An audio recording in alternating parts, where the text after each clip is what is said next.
2015년 3월 8일 시행됐던 소방설비 산업기사 기기 분야 구조원리 문제풀이를 들어가도록 하겠습니다. 자, 1번 물 분무 소화 설비를 설치한 차고, 주차장의 배수 설비 중 배수구에서 새어나온 기름을 모아 소화할 수 있도록 길이 몇 미터 이하마다 집수관, 소화피트 등 기름 분리 장치를 설치해야 하는가라고 되어 있습니다. 자, 물 분무 소화 설비에서 이제 여기는 배수 설비 기준인데 시험에 자주 출제되는 문제가 되겠습니다. 자, 일단 물 분무 소화 설비는 이제 스프링클러 설비하고 구분을 하죠. 자, 스프링클러 설비는 이제 적상으로 이렇게 방사가 된다 했죠. 적상. 그래서 이제 빗방울 모양으로 이렇게 방사가 된다고 했습니다. 그 다음에 물 분무 소화 설비는 이제 스프링클러 설비하고 비슷한데 물의 입자가 이제 스프링클러 설비보다 작죠. 그래서 0.02에서 대략 2.5mm의 이제 작은 무상으로 이렇게 이제 방사하는 것이 물 분무 소화 설비가 되겠습니다. 자, 그래서 물 분무 소화 설비는 이렇게 무상으로 방사가 되기 때문에 B급하고 이제 C급의 소화에 적응성이 있다. 그래서 우리나라 같은 경우는 이제 차고 또는 이제 주차장에 이제 물 분무 소화 설비를 이제 적응하도록 이렇게 되어 있습니다. 자, 여기에서 이제 그 물 배수 설비 기준을 보게 되면 세 가지 숫자가 나오는데, 자, 배수 설비 기준이 있죠. 자, 배수 설비 기준을 보게 되면 이제 차고 또는 주차장에 먼저 적당한 장소에 이제 그 경계턱을 두도록 하겠죠. 경계턱. 자, 이렇게 이제 그 경계턱을 두는데, 자, 경계턱의 높이는 10cm 이상이라 했죠. 그래서 경계턱의 높이는 여기서부터 여기까지 10cm 이상의 이제 경계턱을 둬야 되고, 그 다음에 이제 기울기를 줘야 되는데 배수구를 향해서 이제 기울기를 줘야 된다. 그래서 기울기는 이제 100분의 2죠. 예.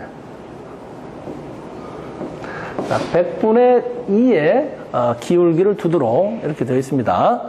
자, 그래서 여기서 100분의 2로 나올 때도 있고, 또 이제 그 약분을 해서 150분의 1로도 이렇게 출제가 되고 있으니까 같이 기억을 하시기 바랍니다. 그래서 100분의 2하고 50분의 1 같이 기억을 해주시고, 자, 이렇게 이제 그 기울기를 줘서 이제 배수구를 주는데, 배수구 그 길이에 40m마다 이제 집수관 또는 소화피트를 주게끔 되어 있죠. 그래서 자, 집수관 같은 것은 이렇게 네모나게 이제 물을 배수할 수 있게끔 만들고, 여기에 이제 이런 식으로 이제 구조가 되어 있습니다. 그 다음에 여기에 이제 뚜껑 커버가 있는데, 커버에 이렇게 중간에 이제 감마기가 들어가 있죠. 감마기. 그래서 물하고 기름하고 섞여져 내려있는 이렇게 배수들이, 기름은 어떻습니까? 물보다 가볍기 때문에, 물은 이쪽으로 이제 배수가 되고, 기름은 여기에 뜨죠. 기름은 여기에서 이제 떠서 기름을 이제 쉽게 분리할 수 있는 이러한 집수관 또는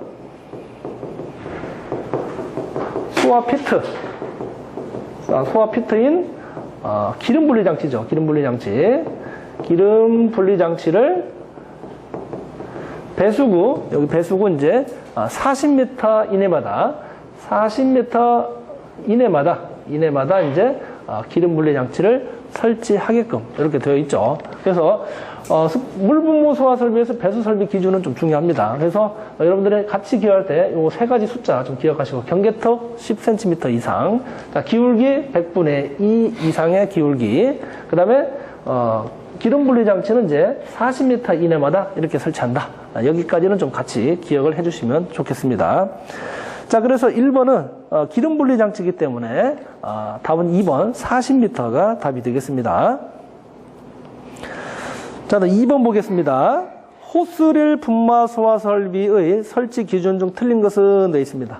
자, 호스릴은 우리가 이제 분말 소화 설비를 보게 되면 전엽 방출 방식하고 이제 국수 방출 방식이 있죠. 그래서 그 다음에 이제 호스릴 방식, 이동식 방식이 있습니다. 그래서 분사 헤드를 고정식 배관에 설치하지 않고 소화약재, 저장 용기에다가 이제 호스를 연결해서 이제 분사를 할 수 있게끔 만든 것이 이제 호스릴 분말 소화 설비가 되겠습니다. 그래서 사람이 직접 소화할 수 있는 장치가 이제 호스릴 분말 소화 설비죠.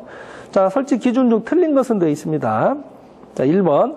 방호 대상물의 각 부분으로부터 하나의 호수 접결구까지 수평거리가 15m 이하가 되게 한다라고 되어 있습니다. 그래서 우리가 이제 가스계하고 분말계가 이제 호스릴 소화 설비가 있는데, 가스계도 마찬가지 그렇고, 그 다음에 호스릴 분말도 마찬가지 15m 이내에 수평거리를 둬야 됩니다.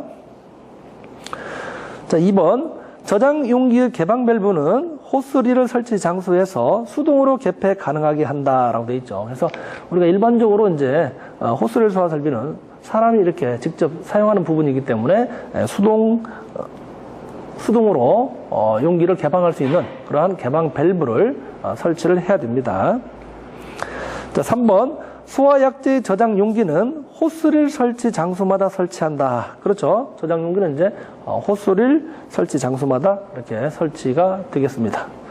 자, 4번. 소화약재 방사 시간은 30초 이내로 적용한다라고 되어 있는데, 자, 호스릴 분말 소화 설비의 방사 시간은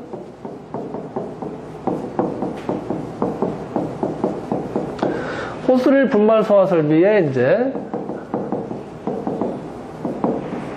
방사 시간은 이제 1분이죠, 1분. 1분 이내에 방사가 돼야 된다는 얘기죠. 1분 이내에. 자, 호스릴 분말 소화 설비는 이제 소화약재가 이제 어떻게 되어 있습니까? 네 가지로 되어 있죠, 네 가지. 그래서, 소화약재 방사 시간이 1분 이내에 방사가 돼야 되는데, 방사량이, 소화약재별로 1종, 자, 그 다음에 2종, 3종, 4종으로 이렇게 구분이 되어 있습니다. 그래서 1분 이내에 소화약재가 방사가 되어야 되는데, 제 1종 같은 경우는 45kg이죠. 45kg이 1분 이내에 방사가 되어야 되고, 그 다음에 제 2종과 제 3종은 얼마입니까? 27kg이 방사가 돼야 되고, 자, 그 다음에 제 4종은 얼마입니까? 18kg이죠. 18kg이 이제 이렇게 방사가 돼야 된다. 그래서 여기까지 좀 같이 기억을 해줘야 될 것 같습니다. 그래서 호스릴 분말 소화 설비의 방사 시간은 30초 이내가 아니고 1분 이내에 방사가 돼야 된다. 그래서 2번에 틀린 답은 이제 4번이 되겠습니다. 자, 3번 보도록 하겠습니다. 소화기구인 대형 소화기를 설치하여야 할 특정 소방 대상물에 옥내 소화전 설비가 법적으로 유효하게 설치된 경우 당해 설비의 유의 범위 안의 부분에 대해 대형 소화기 감소 기준은 되어 있습니다. 자, 우리가 이제 그 소화 기준에 보게 되면 대형 소화기 감소 기준하고 대형 소화기 이제 감소 기준하고 소형 소화기 이제 감소 기준이 있습니다. 대형 소화기와 소형 소화기. 자, 그래서 대형 소화기를 이제 감소를 하는데 무턱대고 감소를 하는 게 아니죠. 그래서 일반적으로 이제 수계 소화 설비가 이제 설치된 경우에 대형 소화기를 이제 감소할 수 있다. 그다음 마찬가지 이제 소형 소화기도 이제 감소를 할 수 있는데, 일반적으로 이제 그 대형 소화기를 감소할 수 있는 기준은 뭡니까?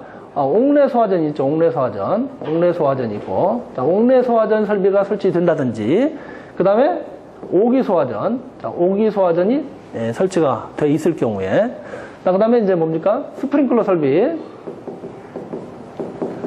자, 스프링클러 설비가 이제 설치가 되어 있다든지, 아니면 이제 물 분무 등 소화 설비가 설치가 된 경우에, 자, 옥내 소화전, 오기 소화전, 스프링클러 설비, 물 분무 등 소화 설비가 설치가 되어 있을 경우에는 이제 대형 소화기를 감소할 수 있는데, 이때는 어떻게 됩니까? 대형 소화기를 설치하지 않을 수도 있습니다. 대형 소화기를 이제 설치하지 않아도 된다. 자, 그래서 옥내 소화전, 스프링클러, 오기 소화전, 물 분무 등이 설치가 된 경우에는 대형 소화기를 설치하지 않아도 됩니다. 자, 그 다음에 이제 소형 소화기가 있습니다. 소형 소화기. 자, 소형 소화기도 마찬가지 감소할 수 있는데, 자, 이렇게 옹래 소화전이라든지 이렇게 마찬가지 똑같이 스프링클러 설비라든지 오기 소화전이라든지 물 분무 등 소화 설비가 설치될 경우에는 소형 소화기를 이제 감소할 수 있죠. 소형 소화를 감소할 수 있는데, 이때는 3분의 2까지를 이제 감소할 수 있습니다. 3분의 1을 감소할 수 있고. 자, 그런데 이제 이렇게 소형 소화기 설치 기준에 대형 소화기를 설치할 수 있습니다. 대형 소화기. 대형 소화기를 설치할 때는 2분의 1까지 감소할 수 있다. 2분의 1까지.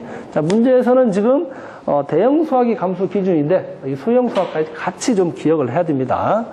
자, 그래서 3번 같은 경우는 이제 대형 소화기 감소 기준이기 때문에 4번을 보게 되면 설치하지 않을 수 있다. 그래서 4번이 이제 답이 되겠습니다. 자, 그 다음에 거기 3번에 보게 되면 3분의 1을 감소할 수 있다라고 했는데 3분의 2 감소 기준은 소형 소화기 감소 기준이 되겠습니다. 자, 여기까지 같이 좀 기억을 해주시기 바랍니다. 자, 그래서 3번의 답은 이제 4번이 되겠습니다. 다음 4번. 간이 스프링클러 설비의 화재 안전 기준에 따라 펌프를 이용하는 가압송수 장치를 설치하는 경우에 있어서의 전격 토출 압력은 가장 먼 가지 배관에서 2개의 간이 헤드를 동시에 개방할 경우 간이 헤드 선단의 방수 압력은 몇 메가파스칼인가 라고 되어 있죠. 그래서 우리가 이제 이거는 스프링클러 설비이기 때문에 스프링클러 설비의 방수 압력은 0.1 메가파스칼이죠. 0.1 메가파스칼이다. 자, 근데 여기에서는 이제 마찬가지 간이기 때문에 간이도 마찬가지 방수 압력은 똑같이 0.1 메가파스칼입니다. 0.1 메가파스칼. 그 다음에 이제 간이 헤드를 적용시킬 경우에 이제 방수량은 얼마냐? 50리터 퍼 민이죠. 50리터 퍼 민이 되겠다. 50리터 퍼 민. 그래서 간이 스프링클러도 마찬가지 0.1 메가파스칼의 방수 압력을 유지를 시켜줘야 되고, 그 다음에 간이 헤드 방수량은 이제 50리터 퍼 민이 되겠습니다. 자, 그 다음에 우리가 이제 그 간이 스프링클러 설비에 간이 헤드만 적용시키는 게 아니고, 조기 진압형 스프링클러 설비를 설치할 수 있습니다. 그때는 주차장 같은 경우에 조기 반응형 스프링클러 설치할 수 있는데, 주차장 같은 경우에는 조기 반응형 이제 헤드를 설치할 수 있는데, 이때는 이제 방수량이 얼마에 되느냐?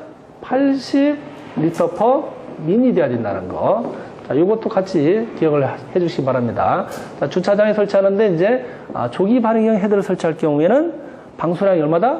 80리터 퍼 민이 되겠다. 자, 그래서 자, 이제 간이 헤드 같은 경우는 이제 어떻게 되겠습니까? 간이 스프링클러는 간이 헤드가 동시에 두 개를 개방시켰을 때 0.1 메가파스칼의 방수 압을 유지시켜줘야 된다. 자, 그래서 4번은 이제 방수 압력에 대한 문제이기 때문에 0.1 메가파스칼이 되겠습니다.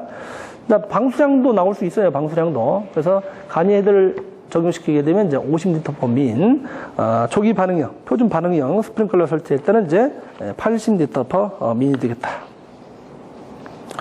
자, 4번의 답은 이제 1번이 되겠습니다. 자, 5번. 피난기구의 설치 기준에 관한 설명으로 틀린 것은 되어 있습니다. 자, 1번. 피난기구는 계단, 피난구 등으로부터 적당한 거리에 있는 안전한 구조로 된 소화 활동상 유효한 계구부에 고정하여 설치할 것. 그렇죠. 그래서 반드시 이제 피난할 수 있는 유효한 계구부에 이제 고정해서 이렇게 설치를 하면 되겠습니다. 자, 2번. 미끄럼되는 안전한 강화 속도를 유지하도록 하고 전락 방지를 위한 안전 조치를 할 것. 그래서 미끄럼되는 이제 뭡니까? 사람이 이렇게 미끄럼 타듯이 내려오는 그러한 피난 기구가 이제 미끄럼된데, 우리가 이제 내려오다가 이제 이게 구르면 안 되겠죠. 그래서 구르지 않도록 이렇게 이제 전락 방지를 위한 안전 조치를 이제 반드시 설치가 돼야 되겠다. 자, 3번. 4층 이상의 층에 피난 사다리를 설치하는 경우에는 금속성 고정 사다리를 설치할 것. 그렇죠. 4층 이상에는 피난 사다리를 설치할 경우에는 금속성 사다리를 설치하도록 되어 있습니다. 자, 그다음 4번. 피난 기구를 설치하는 계구부는 서로 동일 직선상에 위치해 있을 것 되어 있죠. 그래서 원칙은 이렇습니다. 원칙은 피난 기구는 동일 직선상에 설치하면 안 되겠죠. 그래서 피난을 하다가 내려오는데 같은 곳에 이렇게 내려오게 되면 이제 밑에 사람이라든지 방해가 되기 때문에 동일 직선상에 위치하지 말아야 됩니다. 원칙상은 이제 동일 직선상에 위치하지 않아야 되고, 뭐 예의사항은 있습니다. 예의사항 같은 건 아파트 같은 경우는 이제 예의할 수 있는데, 그러한 원칙을 우리는 일단 기준을 삼아야 되겠죠. 자, 그래서 4번이 이제 답이 되겠습니다. 자, 6번 보도록 하겠습니다. 자, 재현설비 설치 장소에 재현구역 기준으로 틀린 것은 되어 있습니다. 자, 재현설비의 이제 그 설치 기준도 시험에 출제가 좀 자주 나오는 문제가 되어 있죠. 그래서 여기도 마찬가지 이제 숫자가 몇 개가 있는데 같이 여러분들을 이제 기억을 좀 해주시면 되겠습니다. 자, 재현설비는 연기를 뭐 무턱대고 이제 제거하는 게 아니라 있습니다. 그래서 제자가 이제 제어할 제자라 했죠. 그래서 영어로 하게 되면 이제 스모크 컨트롤이라 했죠. 그래서 연기를 제어하는 설비가 이제 재연 설비가 되겠습니다. 자, 1번을 보게 되면 하나의 재연구역의 면적은 1000스퀘어미터 이내로 한다. 그래서 하나의 재연구역은 얼마나 되죠? 하나의 재연구역은 1000스퀘어미터 1000스퀘어미터 이제 이하로 해야 되죠. 1000스퀘어미터 이하로 해야 된다. 자, 두 번째, 거실과 통로는 상호 재현 구역할 거. 그렇죠. 반드시 이제 거실하고 통로는 이제 복도를 포함합니다. 복도를 포함하고 거실은 이제 상호 재현이죠. 상호 재현. 따로따로 재현을 해야 된다. 상호 재현이 되겠습니다. 상호 재현이 되겠다. 자, 3번. 통로상의 재현구역은 보행중심선의 길이가 60m를 초과하지 아니할 것. 그렇죠. 자, 보행중심선의 길이, 보행선 중심선의 길이는 이제 60m를 이제 초과하지 않아야 되죠. 초과하지 않아야 된다. 자, 일반적으로 이제 그 건물 같은 데 보게 되면 이제 긴 건물 있죠. 긴 건물. 자, 긴 건물 같은 경우에는 어떻습니까? 재현구역이 이제 1000스퀘어미터 안 되더라도, 우리가 보행거리가 상당히 긴 경우가 있습니다. 예를 들면, 이제, 지하철 같은 데의 승강장을 보게 되면, 보행거리가 상당히 길죠. 그래서, 재현구역이 1000스퀘어미터로 적용을 하게 되면, 실제적으로 이제 재현이 안 되는 부분이 있기 때문에, 재현 길이를 보행선 중심선 길이에 이제 60m를 이제 초과하지 않도록 이렇게 이제 기준을 두었습니다. 다음 4번. 하나의 재현 구역은 직경 50m 원내에 들어갈 수 있을 것 되어 있는데 직경 몇 m죠? 직경 60m. 60m에 이제 원내에 들어가 있죠. 원내에 들어가야 된다. 그래서 우리가 재현 설비는 숫자가 이렇게 4가지가 있는데 4가지 여러분들 반드시 좀 기억을 해야 됩니다. 그래서 하나의 재현 구역은 1000스퀘어미터 이하가 돼야 되고, 그다음에 거실 또는 통로는 이제 상호 재현이 돼야 되고, 그다음에 보행 중심선의 길이가 60m를 이제 초과할 수 없고, 그다음에 직경 60m 원내에 들어가야 된다. 이렇게 반드시 여러분들 기억하시기 바랍니다. 출제가 자주 되고 있기 때문에. 자, 그래서 6번에 4번을 보니까 직경 50m 원내에 들어가기 때문에 이제 4번이 틀렸죠. 직경 60m 원내에 들어가야 된다.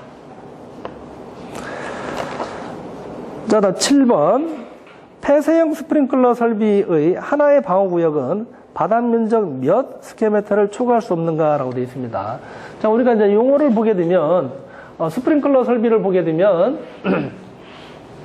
폐쇄형과 이제 그 개방형 스프링클러가 있습니다. 폐쇄형하고 이제 개방형 스프링클러가 있는데, 거기에 대한 이제 용어가 좀 틀리죠.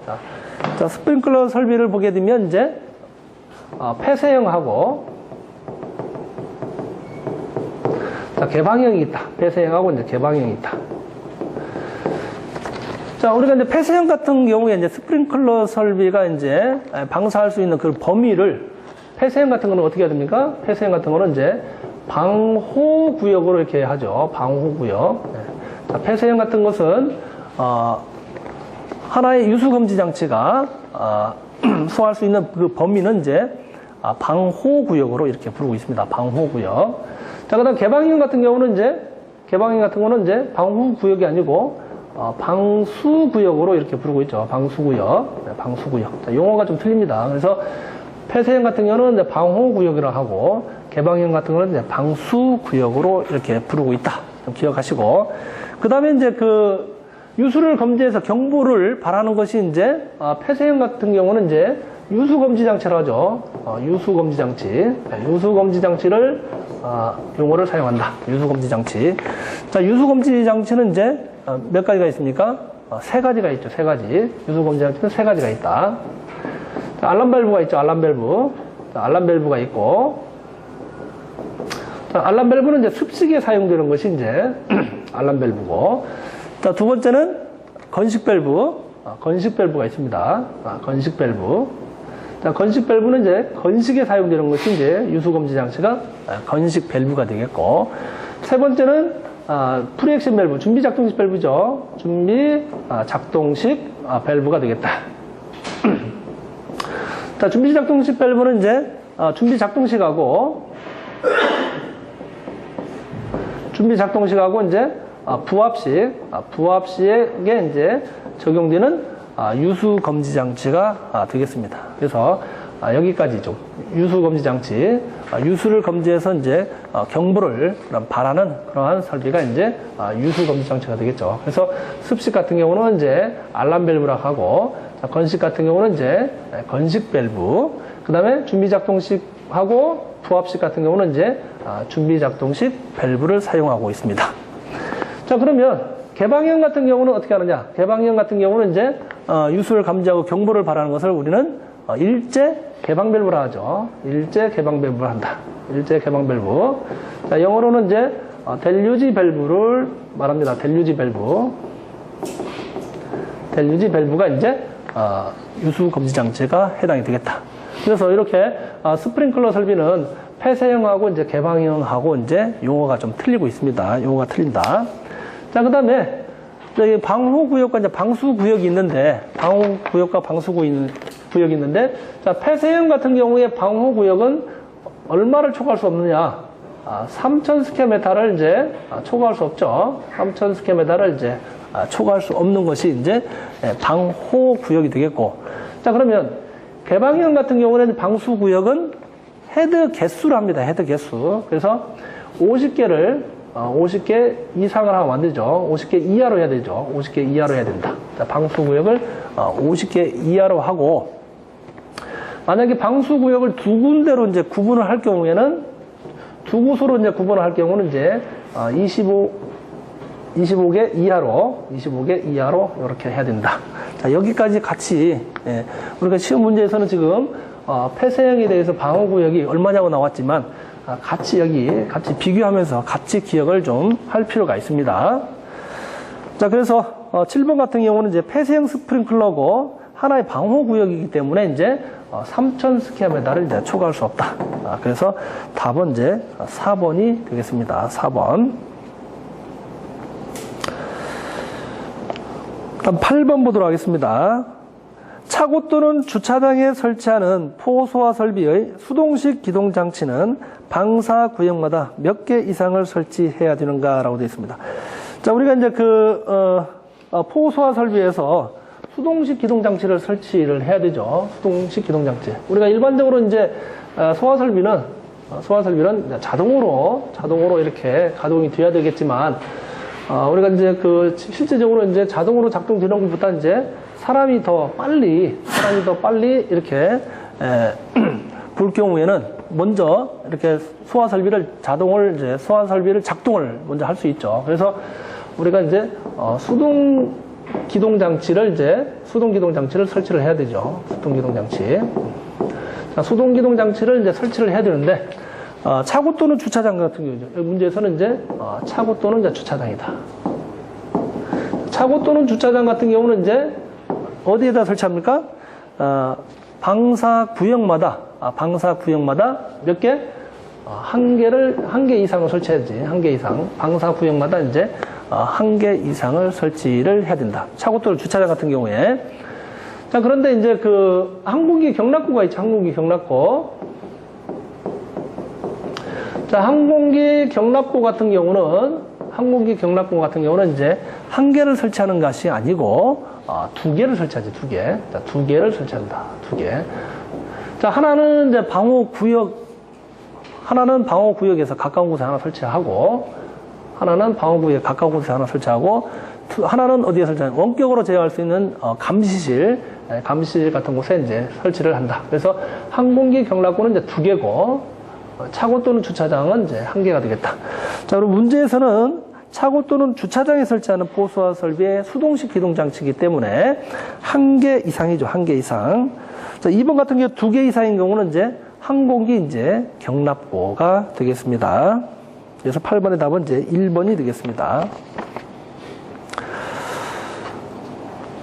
다음 9번 보도록 하겠습니다. 자, 소화 펌프의 원활한 기동을 위하여 설치하는 물울림 장치가 필요한 경우는 되어 있습니다. 자, 이 물울림 장치.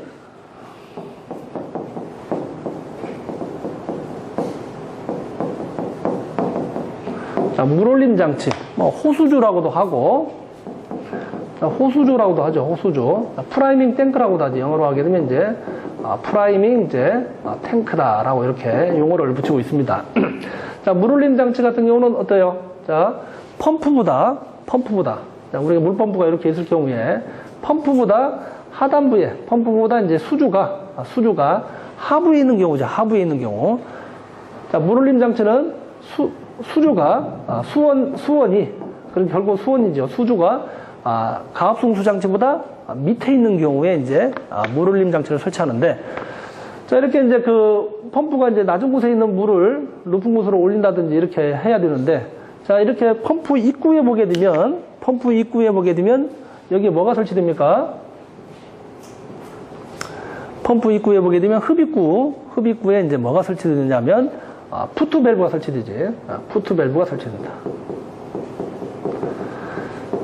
자, 푸트 밸브 역할은 이제 2가지가 있는데, 푸트 밸브는 이제 첫 번째 이제 체크 밸브 역할을 하지. 체크 밸브 기능을 하고, 두 번째는 이제 여과기. 여과 기능 하지. 여과 기능. 자, 여과 기능 이게 2가지를 하는데, 우리가 이제 그 일반적으로 이제 펌프를 이제 소화 쪽에서 가동을 시키려면 요 배관 안에 펌프 안까지 이제 물이 차 있어야만이 펌프를 가동하게 되면 물이 바로 공급이 됩니다. 그런데 자, 이렇게 이제 푸트 밸브가 이제 체크 밸브 기능을 제대로 수행을 하고 있으면은 여기에 이제 물이 이렇게 항상 차 있죠. 처음에는 물을 채워놓기 때문에 물이 차 있는데, 체크 밸브가 기능이 이제 그 체크 밸브 그 틈 사이에 뭐 이물질이 낀다든지 하게 되면 체크 밸브 기능을 못하게 되면 물이 역류해서 쏙 빠져버리죠. 물이 빠져버리게 되면 펌프를 가동하게 되면 물이 바로 나오지 않습니다. 자, 그 다음에 이제 이러한 배관 같은데 또 밸브 같은 거 설치되기 때문에, 자, 여기에 보게 되면 뭐 스트레이너를 별도로 또 설치하고, 자, 밸브 같은 거 설치하죠. 그러면 이러한 밸브 등에서 이제 뭐가 발생할 수 있습니다. 누설이 발생할 수 있지. 누수가 발생할 수 있지. 네, 누수. 자, 그래서 자, 이 물울림 장치 설치하는 역할은 뭡니까? 체크 밸브 기능이 저하된다든지, 체크가 제대로 안 된다든지, 아니면 이제 흡입관에 이제 누수가 발생한다든지 이럴 경우에 이제 자동적으로 이제 물을 채워주는 이제 기능을 하는 것이 이제 물 올림 장치가 되겠다. 물 올림 장치. 자, 그래서 물 올림 장치에 대해서 좀 기억을 하시면 되겠다. 자, 그래서 물 올림 장치에는 이제 이렇게, 자, 펌프 출구에는 우리가 일반적으로 이제 체크 밸브가 들어가고, 그 다음에 개폐 표시형 이제 개폐 밸브가 들어가는데, 자, 물 올림 장치의 설치 위치까지 좀 같이 기억을 하면 되겠다.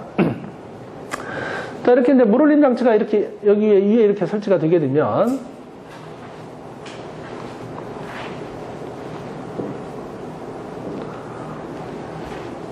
자, 물울림 장치의 용량은 이제 얼마입니까? 100리터 이상으로 해야 됩니다. 물울림 장치는 이제 100리터 이상으로 해야 되고, 자, 그 다음에 이제 물울림 장치에서 밑에 이제 물울림 배관을 설치해야 되는데, 체크 밸브 이제 전단에 설치해야 되지. 체크 밸브를 지나서 설치하게 되면, 요 체크 밸브는 이제 항상 위로 가는 방향으로 작용되기 때문에 요 물 흘림 배관을 체크 밸브 전단에다 설치해야 됩니다. 체크 밸브 전단에. 그 다음에 이제 그 물 흘림 배관 그 사이에는 이제 밸브를 설치하고 하나에 또 여기도 마찬가지 체크 밸브를 이렇게 설치해야 된다. 한쪽 방향으로만 흐를 수 있게끔. 왜 그러냐? 펌프가 돌아가는데 이 체크 밸브를 설치하지 않게 되면 어떻게 됩니까? 물이 역류해서 오버플로가 되기 때문에 반드시 이쪽으로만 흐를 수 있는 체크 밸브를 설치를 해야 된다. 자, 그 다음에 이제 물 흘림 배관 사이즈 같이 기억하시기 바랍니다. 자, 물 흘림 배관의 구경은 25mm 이상, 물 흘림 배관은 25mm 이상이 되겠다. 자, 그 다음에 물 흘림 장치에 이제 급수 배관을 해줘야 되는데, 자, 급수 배관은 이제 물이 자동적으로 이렇게 물이 항상 차도록 해주는 그러한 배관을 해야 되는데, 급수 배관을 해줘야 되죠. 그래서, 급수 배관은 얼마냐? 급수 배관은 이제 15mm 이상이 되겠다. 15mm 이상. 자, 그 다음에 여기는 이제 뭐가 설치됩니까? 오버플로 관이 설치해야 되고, 그 다음에 이 탱크에 물을 비울 수 있는 이제 드레인 장치를 이렇게 설치를 해줘야 된다. 자, 여기까지 좀 기억을 하면 되겠지. 자, 그 다음에 우리가 일반적으로 이제 물 흘림 장치가 있으면은 우리가 이제 순환 배관 같은 걸 또 설치해 주는데, 순환 배관을 수주 내로 설치하는 경우도 있지만, 이렇게 대부분 이제 물 흘림 장치가 있는 경우에는 순환 배관을 이제 물 흘림 장치에다가 이렇게 꽂죠. 그럴 경우에 이제 배관은 어떻게 하느냐? 물 흘림 장치 위에 상단부에다 연결시키고 배관을 연결시켜서 체크 밸브 여기 이제 체크 밸브 지나서 배관을 설치하는데, 여기 무슨 배관이냐? 순환 배관이지, 순환 배관. 자, 순환 배관을 설치한다. 자, 순환 배관은 펌프의 성능 시험 시 체절운전을 하는데, 체절운전 압력 이하에서 작동할 수 있게끔 순환 배관을 설치해야 되지. 그래서 순환 배관의 구경은 이제 우리가 최소 20mm 이상으로 설치를 해야 되고, 그 다음에 이제 순환 배관에 반드시 뭘 설치하느냐? 자, 릴리프 밸브를 설치하죠. 릴리프 밸브를 설치한다. 그래서 체절 압력 이하에서 항상 작동할 수 있게끔, 릴리프 밸브를 설치한다. 그래서 요 주의 배관, 물 흘림 장치에 해당되는 주의 배관까지 좀 같이 기억을 해야 되겠고, 자, 물 흘림 배관 25mm까지 좀 같이 기억을 해야 됩니다. 자, 여기 9번은 이제 물 흘림 장치가 필요한 경우라고 했기 때문에, 물 흘림 경우는 이제 수주 또는 수원이 탱크보다 이제 밑에 있을 경우에 설치한다. 자, 그래서 이제 답은 이제 2번이죠. 수원의 수위가 펌프보다 이제 낮을 경우에 물 흘림 장치를 설치한다. 이렇게 기억을 하면 되겠습니다. 다음 10번. 상수도 소화용수 설비의 화재 안전 기준에서 소화전은 특정 소방 대상물 수평 투영면의 각 부분으로부터 몇 미터 이하가 되도록 설치해야 하는가라고 되어 있습니다. 자, 상수도 소화용수 설비 같은 경우는 이제 어떤 경우에 설치됩니까? 건물이 이제 상당히 이제 큰 경우에 한 번에 이제 소화 작업이 이제 원활하게 진행이 안 될 경우에 이제 소방대가 물을 원활하게 이제 공급할 수 있는 것이 이제 상수도 소화용수 설비죠. 상수도 소화용수 설비가 되겠다.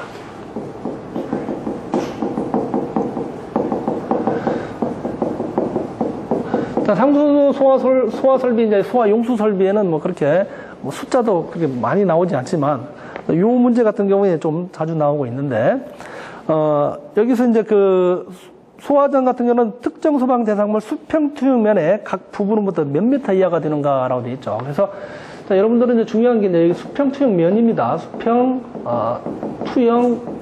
투영면이 되겠다. 면적이 아닙니다. 면이다면. 자, 수평 투영면으로부터 이제 소화전은 이제 140m 이하가 되도록 이렇게 해야 되죠. 수평 투영면으로부터 수평 거리가 이제 수평 투영면부터 이제 140m다. 자, 우리가 예를 들면, 자, 건물이 이제 이런 식으로 돼 있죠. 이런 식으로 이제 경사가 지은 건물에 이제 이렇게 이제 건물이 돼 있을 경우에, 이제 예를 들면 여기에다가 이제 상수도 소화전을 이제 설치하고 싶다. 상수도 소화전을 설치할 수 있을 경우에, 자, 여기서 이제 수평 투영면이기 때문에, 자, 예를 들면 상수도 소화전이 여기 있어.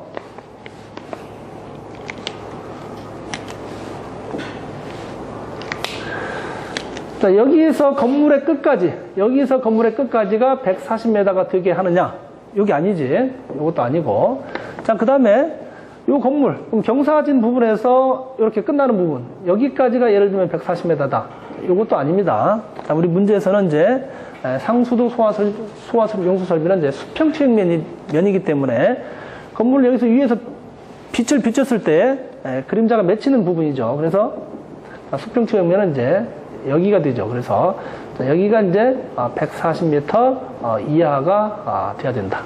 반드시 이제 수평투영면에 이제 140m 이하가 돼야 된다. 그래서 경사도 아니고 건물 가장 높은 곳도 아니다라는 것 반드시 기억을 하시기 바랍니다. 그래서 수평투영면에서 이제 140m 이하가 되겠고, 자, 근데 상수도 소화용수 설비에서 이제 또 한 가지 있는데, 자, 상수도 소화 설비는 이제 상수도법에 근거해서 우리가 설치를 하고 있습니다. 그런데 수도배관 있습니다. 수도배관. 자, 수도배관이 이제 그 75mm 이상이죠. 75mm 이상의 소화전을 설치해야 되는데 100mm 이상의 이제 소화전을 설치를 해야 되지. 자, 요 두 가지가 이제 숫자가 상수도 소화용수 설비는 요 부분이 숫자가 있습니다. 그래서 수평투영면으로부터 이제 140m 이하가 돼야 되고, 그 다음에 이제 상수도 소화전은 수도배관 75mm 이상의 이제 100mm 이상의 소화전이 이제 설치가 돼야 된다. 이렇게 기억을 하시면 되겠습니다. 자, 여기서 10번은 이제 수평투영면으로부터 각 부분으로부터 몇 미터 이하가 되니까 140m 이하가 되겠습니다. 답은 그래서 3번이 되겠습니다. 자, 11번은 다음 시간에 풀이하도록 하겠습니다. 수고하셨습니다. 자, 11번부터 계속해서 보도록 하겠습니다. 자, 가스계 소화 설비 선택 밸브의 설치 기준으로 틀린 것은 되어 있습니다. 자, 선택 밸브라는 것은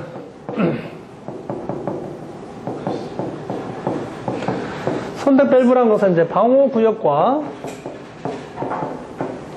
방호 대상물 있죠. 방호 대상물이 이제 두 곳 이상이죠. 두 곳 이상인 경우에 이제 선택해서 쓸 수 있는 것이 이제 선택 밸브가 되겠습니다. 그래서 용기를 전용 용기로서 이렇게 전용 용기로 이제 사용할 수 있는 것이 이제 선택 밸브가 되겠다. 자, 선택 밸브는 두 개 이상의 방호 구역에 약재 저장 용기를 공유하는 경우에 설치하죠. 그래서 이제 선택 밸브는 이렇게 두 개 이상의 방호 구역에 또는 방호 대상물에 저장 용기를 공유하는 경우에 이제 사용할 수 있는 것이 이제 선택 밸브가 되겠다. 자, 2번 선택 밸브는 방호 구역 내에 설치한다.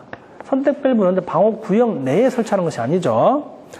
자, 3번 선택 밸브는 방호 구역마다 설치한다. 그렇죠. 선택 밸브는 이제 방호 구역마다 이렇게 설치하고 있습니다.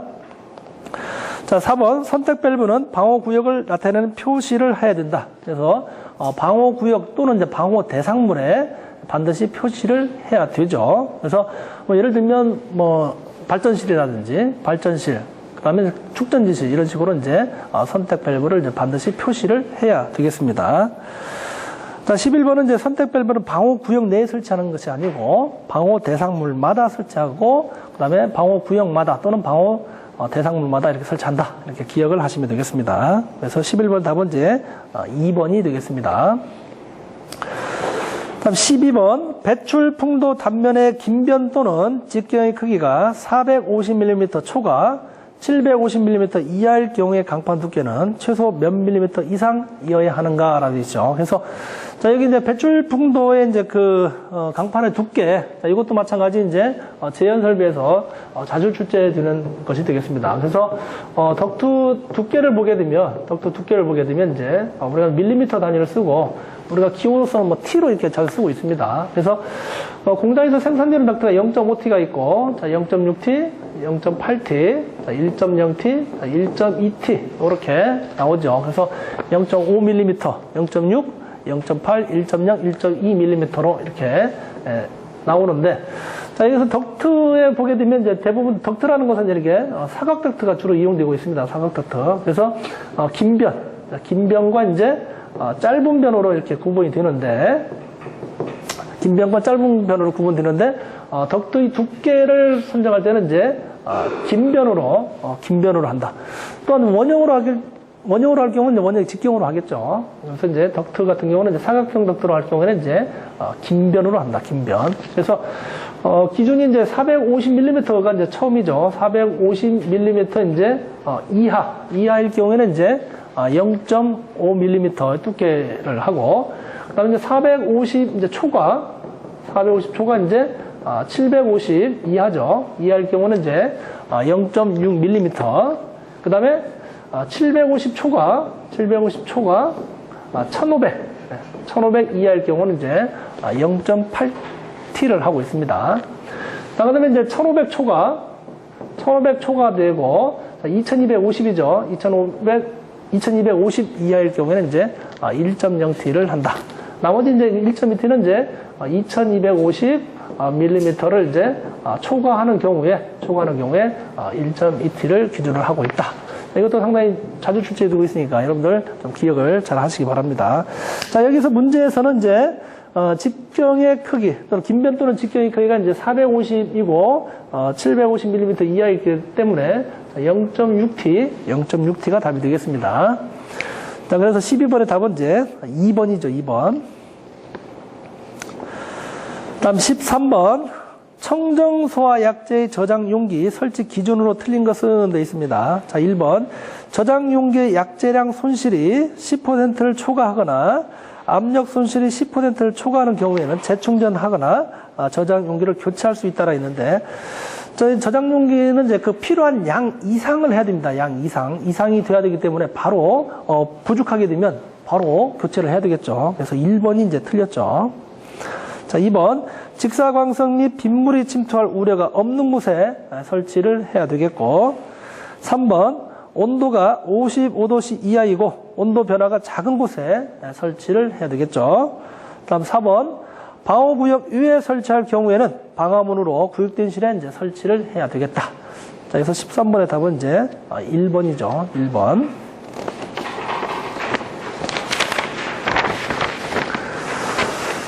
다음 14번 보도록 하겠습니다. 자, 피난기구의 화재 안전 기준 중 피난기구의 종류로 옳은 것은 되어 있습니다. 자, 우리가 이제, 피난을 할 수 있는 이제 피난기구가 있는데, 자, 1번을 보게 되면, 자, 공기안전 매트. 자, 공기안전 매트는 이제 피난기구죠. 자, 공기안전 매트. 자, 공기안전 매트는 이제 매트에 공기를 이제 충압을 해서 사람이 떨어졌을 경우에 이제 충격을 완화시키도록 만든 것이 이제 뭡니까? 공기 안전 매트죠. 공기 안전 매트. 다음에 이제 뭐 피난 사다리가 있고, 피난 사다리. 말 그대로 이제 사다리가 되겠습니다. 피난 사다리. 자, 그 다음에 이제 그 피난용 트랩이 있고, 자, 피난용 트랩이 있습니다. 자, 피난용 사다리하고 피난용 트랩을 쉽게 구분을 하는 것은, 자, 피난용 트랩은 이제 발판이 있죠, 발판. 발판이, 네모나게 판이 있고, 그 다음에 이제 난간대 손잡이가 설치되어 있는 것이 이제 피난용 트랩하고 이제 피난 사다리가 이제 쉽게 구분할 수 있는 것이 되겠다. 자, 그 다음에 이제 뭐 왕관기가 있죠, 왕관기. 자, 왕관기가 있고 이제 간이 왕관기가 있는데, 자, 왕관기라는 것은 이제 사람의 자중에 의해서 이렇게 이제 내려서 피난할 수 있는 것이 이제 왕관기죠. 왕관기. 그래서 간이 왕관기하고 이제 왕관기 차이점은, 왕관기는 연속 사용이 가능하지만 간이 왕관기는 이제 어떻다? 연속 사용이 이제 안 된다. 자, 그 다음에 이제 뭐가 있습니까? 다수인 피난기구가 있지, 다수인 피난기구. 자, 다수인 피난기구. 자, 한 사람이 아니고 여러 사람이 한 번에 피난할 수 있는 이제 다수인 피난기가 있고, 그 다음에 이제 승강식 피난기가 있지. 승강식 이제 피난기가 있다.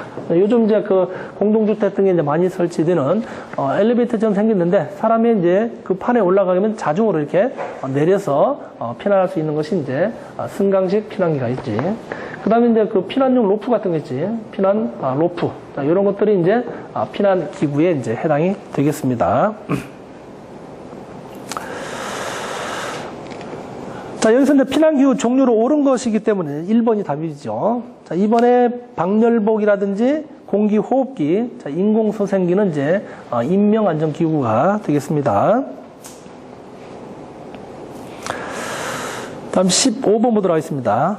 자, 바닥 면적이 이제 500스퀘어미터인 의료시설에 필요한 소화기구의 소화 능력 단위는 몇 단위 이상인가? 단 소화 능력 단위 기준은 바닥 면적만 고려한다라고 했습니다. 자, 소화기구에서 이제 그 능력 단위라고 있는데, 자, 능력 단위는 이제 소화기의 능력을 표시하는 단위가 이제 능력 단위죠. 자, 능력 단위를 우리 시험할 때는 이제 1모형하고 이제 2모형이 있죠. 1모형하고 이제 2모형이 있는데, 자, 1모형 같은 경우는 이제 한 번에 이제 2단위를 이제 측정할 수 있는 거고, 자, 2모형은 이제 1단위를 이제 측정할 수 있는 것이 이제 2모형이 되겠다. 자, 그런데 우리가 능력 단위를 이제 소화기를 이제 배치를 할 때 이제 용도별에 따라서 소방 대상물 이제 용도별에 따라서 이제 능력 단위 1단위 이상을 이제 배치하기 있는데, 자, 용도별에 따라서 이제 바닥 면적으로 기준을 해서 설치하죠. 자, 바닥 면적이 이제 30스퀘어미터 이내마다 설치한다든지, 바닥 면적 50스퀘어미터마다 설치한다든지, 바닥 면적 100스퀘어마다, 그 다음에 바닥 면적 이제 200스퀘어마당 능력 단위 어떻게 1단위 이상이지, 능력 단위 1단위 이상을 이제 소화기를 이제 설치하게끔 되어 있습니다. 자, 우리가 이제 그 크게는 이렇게 네 가지로 구분되는데, 네 가지 다 기억하면 좋겠지만, 최소한 30스퀘어미터하고 50스퀘어미터만 좀 기억을 하게 되면, 그래도 문제 푸는 데는 이제 수월하다라고 이렇게 생각하시면 됩니다. 그래서 바닥 면적 30스퀘어미터는 뭡니까? 위락시설이죠, 위락시설. 자, 위락시설 같은 것은 이제 바닥 면적 30스퀘어미터 이상에 설치하면 된다. 자, 위락시설 같은 것은 이제 주로 이제 지하 같은 게 설치되고, 불특정 다수인들이 많이 있기 때문에 바닥 면적이 상당히 적죠. 그래서 바닥 면적 30스퀘어미터 1단위 이상 설치되고, 그 다음에 이제 그 50스퀘어미터는 이제 공연장이라든지, 그 다음에 집회장, 관람장, 그 다음에 문화시설, 장례시설이죠. 장례식장하고, 그 다음에 이제 의료시설. 자, 여기에는 이제 50스퀘어미터당 이제 1단위 이상을 설치해야 된다. 자, 그 다음에 여기 이제 그 100단위가 가장 많죠. 100단위가 이제 근린생활시설이라든지 판매시설, 운수시설 이런 거, 그냥 공장, 창고 이런 것들이 이제 100스퀘어미터고, 그 다음에 나머지 이제 그 기타가 이제 200스퀘어미터 이상이 되겠다. 그래서 여러분들 최소한 주로 이제 산업기사에서는 이 두 가지가 많이 출제가 되기 때문에 두 가지는 여러분들이 암기를 하시는 게 좀 유리합니다.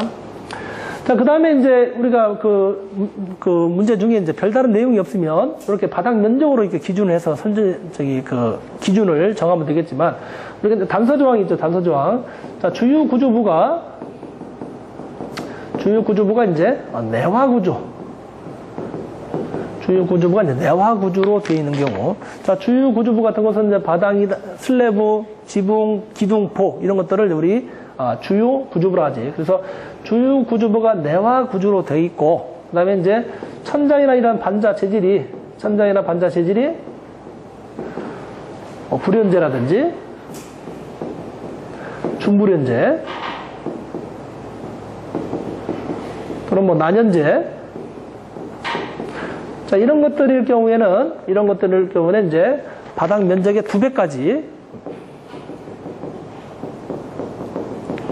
바닥 면적의 이제 2배에 해당되는 값에 이제 1단위 이상을 이렇게 하게끔 되어 있습니다. 그래서 지금 여기 이제 그 15번 문제는 그 단서 조항에 소화 능력 단위 기준은 바닥 면적만 고려하기 때문에, 자, 여기에 해당되는 것만 기준을 하고, 자, 문제에서는 의료시설이기 때문에, 자, 의료시설, 자, 여기 있죠, 의료시설. 자, 의료시설이 여기 있고, 이제, 50스퀘어미터당 이제 1단위 이상을 해야 됩니다. 자, 문제에서는, 자, 의료시설이 이제, 500스퀘어미터이기 때문에, 500스퀘어미터를 이제 50스퀘어미터로 나누게 되면 이제 10단위 이상이죠. 10단위 이상이 이제 해당이 되겠다. 10단위 이상. 그래서 답을 보게 되면, 3번을 보게 되면 이제 10이 있죠. 그래서 답은 3번이 되겠습니다. 그 다음 16건, 상수도 소화 용수 설비의 설치 기준으로 틀린 것은 되어 있습니다. 자, 1번. 상수도 소화 용수 설비는 수도법의 규정을 따른다. 그렇죠. 상수도는 수도법의 이제 기준을 따라서 설치가 되고 있습니다. 자, 2번. 소화전은 소방 자동차 등의 진입이 쉬운 도로변 또는 공지에 설치해야 되겠죠. 그래서 소방차가 소화 활동을 하다가 물이 부족한 경우에 소방차가 와서 물을 다시 공급을 받아야 되는데 소방차가 제대로 진입을 하지 못한다거나 하게 되면 안 되겠죠. 그래서 반드시 진입이 쉬운 도로변 또는 이제 공지에 이렇게 설치가 돼야 됩니다. 다음 3번. 호칭지름이 50mm 이상의 수도 배관에 호칭지름 80mm 이상의 소화전을 접속한다라고 되어 있는데, 자, 상수도 소화용수 설비는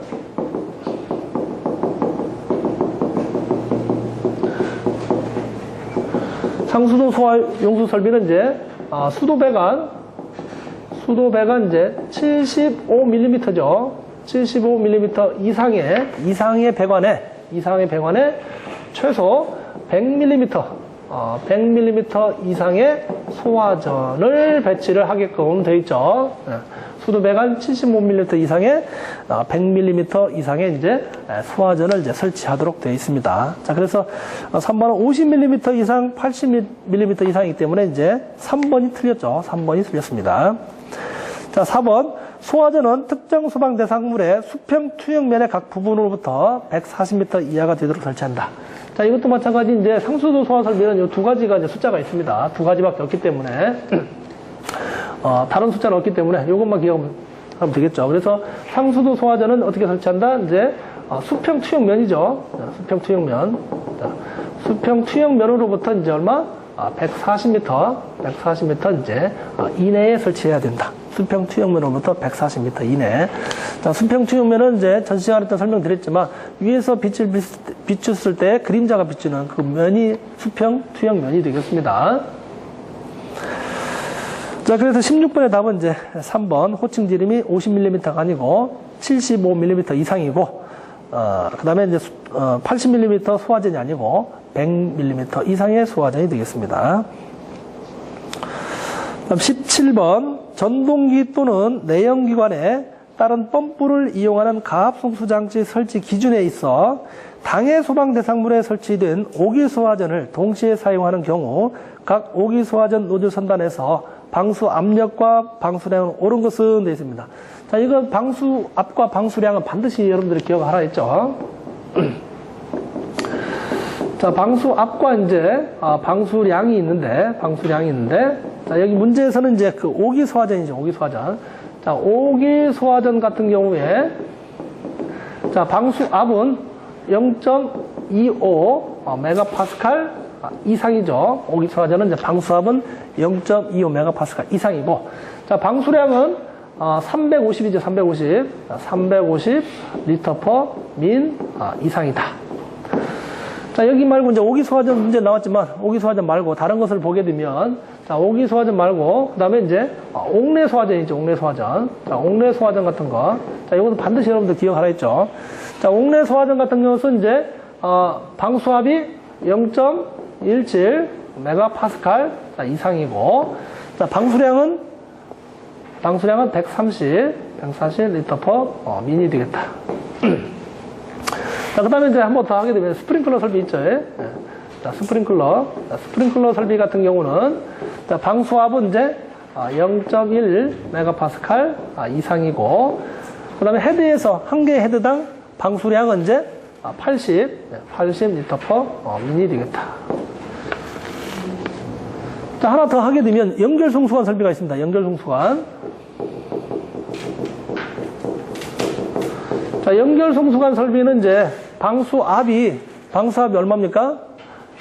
0.35 메가파스칼 이상이 되겠습니다. 그래서 방수압이 이제 가장 크죠. 연결송수관 설비가 이제 방수압이 0.35 메가파스칼로서 가장 큽니다. 그럼 방수압도 크기 때문에 이제 방수량도 이제 크겠죠. 방수량도 800 리터 퍼 민이 되겠다. 민 이상이 돼야 된다. 자, 그런데 이제 여기 기준에 보게 되면 계단식 아파트 같은 경우는,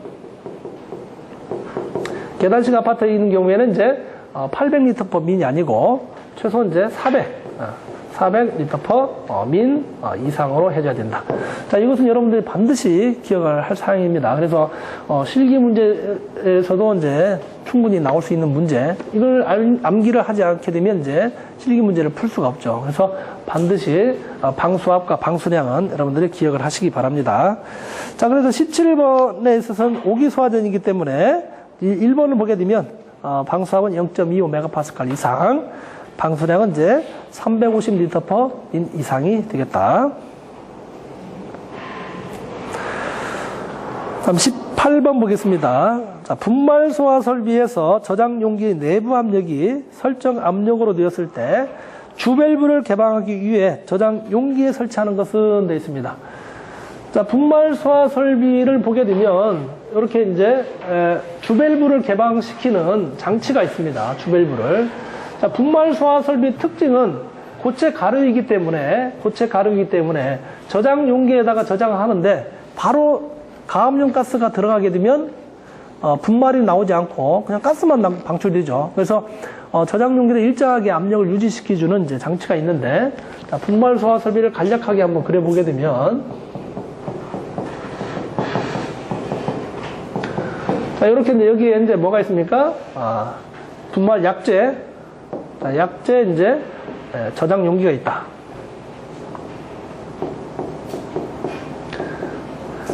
약재 저장 용기가 있고, 자, 여기에 이제 그 약재를 방출해주는 이제 가압용 가스가 있지. 여기 보게 되면 이제 가압용 가스 용기가 있다. 자, 용기를 이제 이쪽으로 이제 그 약재 저장 탱크에 연결을 시키는데, 여기 입구에 보게 되면 이제 밸브가 설치되는데, 요 밸브는 이제 가스 도입 밸브라고 한다. 가스 도입 밸브가 있고, 그 다음에 이제 여기에 하나 연결시키게 되면 이제 클리닝 밸브가 있어요. 여기. 요거는 이제 클리닝 밸브가 설치되고, 그 다음에 이제 약재에서 나오는 이제 요거는 이제 주밸브라 하지. 주밸브가 이제 설치가 된다. 그러니까 주밸브에서 나온 배관을 이제 각각의 이제 방호 구역이나 방호 대상물에 연결시켜주는 이제 뭐가 있어? 연결시켜주는 선택 밸브가 있다. 선택 밸브가 이제 설치가 된다. 자, 그 다음에 이제 이렇게 다 방사하고 나서 요 약재 저장 용기 내에 있는 가스를, 잔중 가스를 방출시켜주는 이제 여기 보게 되면 이제 배기 밸브가 있지. 배기 밸브. 자, 배기 밸브 같은 것은 이제 다시 이쪽으로 이제 연결시켜주면 되겠다. 그래서 요거는 이제 배기 밸브라고 합니다. 배기 밸브가 있다. 자, 그 다음에 이렇게 이제 그 가압용 가스에서 약재 저장 용기로 이렇게 가압을 바로 해주게 되면 너무 높은 압력이 걸리기 때문에 압력을 조정시키는 이제 압력 조정기가 여기 설치되지. 자, 압력 조정기가 이제 설치가 된다. 압력 조정기. 자, 압력 조정기는 우리가 일반적으로 분말 소화 설비 같은 것은 이제 가압용 가스가 15MPa의 압력으로 이제 충전이 되어 있습니다. 15MPa의 압력으로 충전되어 있고, 자, 이 15MPa의 압력을 바로 약재 저장 용기로 보내게 되면 상당히 고압이 걸리기 때문에 압력을 감화시켜주는 이제 압력 조정기가 설치됩니다. 그래서 압력 조정기의 1차 측에는 15MPa의 압력이 걸릴 것이고, 자, 2차 측에는 이제 1.5에서 2MPa의 압력으로 이제 감압을 시켜주는 이제 압력 조정기가 이렇게 설치가 되고 있습니다. 자, 그 다음에 이제 그 주밸브를 이제 개방시켜주는 정압 작동장치가 있어. 정압 작동장치가 있다. 자, 정압 작동장치는 이제 요 가스에서 나오는 요 가스의 압력하고, 그 다음에 여기 약재 저장 용기에 나오는 이제 압력을 서로 감지를 해서 이제 요 주밸브를 이제 개방시키는 장치가 이제 정압 작동장치가 되겠다. 그래서 정압 작동장치는 가압용 가스 용기 2차 측에서 나오는 그 배관하고 연결시키고, 그 다음에 약재 저장 용기하고 이제 연결을 시켜서 약재 저장 용기가 일정한 압력이 된 후에 여기 주밸브를 이제 개방시키는 그런 기능을 하는 것이 이제 정압 작동 장치가 되겠다. 정합 작동 장치. 자, 그래서 18번이 보게 되면 저장 용기의 내부 압력이 설정 압력으로 되었을 때 주밸브를 개방시키는 것이 뭐다? 정합 작동 장치가 되겠다. 자, 그래서 자, 1번이 되겠습니다. 정합 작동 장치. 자, 거기 체크 밸브는 이제 한쪽 방향으로만 유체를 이송시킬 수 있는 것이 이제 체크 밸브가 되겠고, 자, 압력 조정기는 이렇게 가압용 가스를 이제 약재 저장 용기로 바로 가압을 시켜주면 높은 압력이 걸리기 때문에 압력을 이제 감압시켜주는 장치가 이제 압력 조정기가 되겠다. 자, 그 다음에 선택 밸브는 이제 방호 구역이나 방호 대상물에 선택해서 밸브를 개방시키는 밸브가 이제 선택 밸브가 되겠습니다. 그래서 18번에 답은 이제 주 밸브를 개방시키는 것은 정합 작동 장치가 되겠다.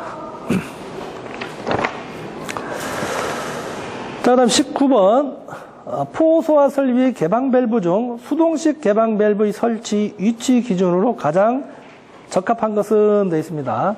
자, 우리가 이제 그 포소화 설비도 마찬가지, 뭐 가스계 소화 설비든 자동 기동 장치가 있고 수동 기동 장치가 있죠. 자동 기동 장치가 있고 수동 기동 장치가 있는데 우리가 지금 여기서는 이제 수동 기동 장치에 대한 문제가 되겠습니다.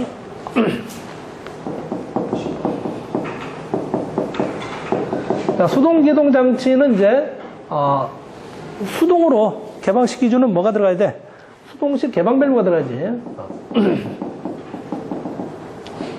자, 수동식 개방 밸브가 이제 반드시 들어가줘야죠. 그래서 수동식 개방 밸브를 이제 개방을 하게 되면 화재가 이제 감지했다는 것을 이제 감지를 하고 포소화 설비가 작동할 수 있게끔 하는 것이 이제 개방 밸브가 되겠습니다. 자, 가장 적합한 것은 1번 방류제 내에 설치한다. 자, 방류제. 자, 방류제라는 것은 우리가 포소화 설비이기 때문에 여기는 이제 그 유류 저장 탱크지. 자, 유류 저장 탱크가 이제 누유가 생긴다든지 아니면 이제 화재가 발생했을 때 보일러 오버나 슬로보가 발생하게 되면 이제 유가 넘치죠. 유가 넘칠 경우에 그 유가 그대로 다른 곳으로 이렇게 흘러가게 놔두게 되면 화재가 확산되기 때문에 그 유를 다른 곳으로 이제 넘어가지 않도록 이렇게 역할하는 것이 우리가 이제 방유제죠, 방유제. 방유제 내에 설치하게 되면 어떻게 되겠습니까? 사람이 이제 위험하죠. 위험하기 때문에 이제 방유제 내에 설치하면 안 되겠죠.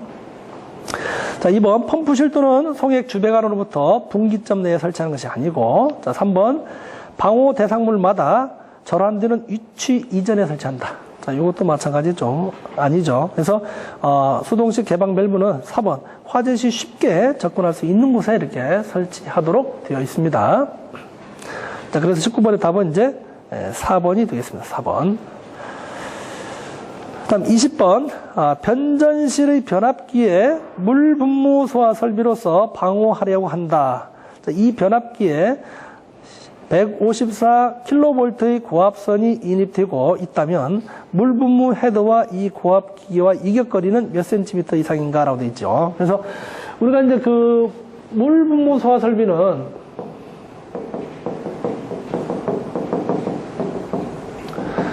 자, 물 분무 입경이 이제 얼마나 있습니까? 0.02에서 2.5mm 이내라 있죠. 이내로서 이제 무상으로 분무가 가능하기 때문에 뭡니까? 유류 화재는 이제 전기 화재에 이제 적응성이 있다라 했죠. 적응성이 있다. 자, 여기서는 지금 이제 C급 전기 화재에 대한 그 해당이 되는 부분인데 이렇게 이제 그 무상으로 뿌리더라도 어떻습니까? 전기가 통할 수가 있죠. 전기가 통할 수가 있습니다. 그래서 전기가 무상으로 보내더라도 전기가 통할 수 있기 때문에 반드시 이제 전기 용량 전압에 따라서 이렇게 일정한 이격을 줘야 된다. 이격거리를 줘야 되죠. 이격거리. 자, 이격거리는 이제 절연 조치를 하기 위한 그 거리가 되겠습니다. 전기가 통하지 않게끔 하는 그런 거리가 이제 바로 이격거리죠. 그러니까 우리가 이제 대부분 보게 되면 그 암기하는데 상당히 어렵습니다, 이게. 그런데 이제 우리가 보게 되면 킬로볼트가 있죠, 킬로볼트. 자, 킬로볼트를 암기하게 되면 이 킬로볼트에 해당되는 숫자하고 거의 비슷하게 우리가 이격거리를 주고 있습니다.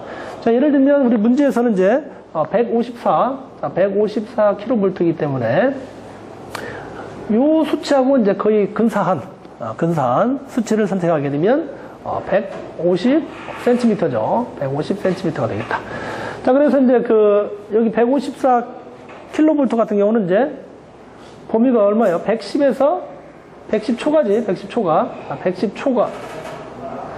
110초가에서 이제 154kV에서 이격거리는 이제 150cm 되겠다. 자, 예를 들면 가장 적은 것이 이제 얼마야? 66kV 이하지. 66kV. 자, 이거하고 가장 비슷한 수치는 이제 70cm. 자, 이런 식으로 이제 여러분들은 이제 기억을 하게 되면 쉽게 기억을 할 수 있습니다. 자, 그래서 20번 같은 것은 이제 154kV이기 때문에 답은 150cm가 되겠습니다.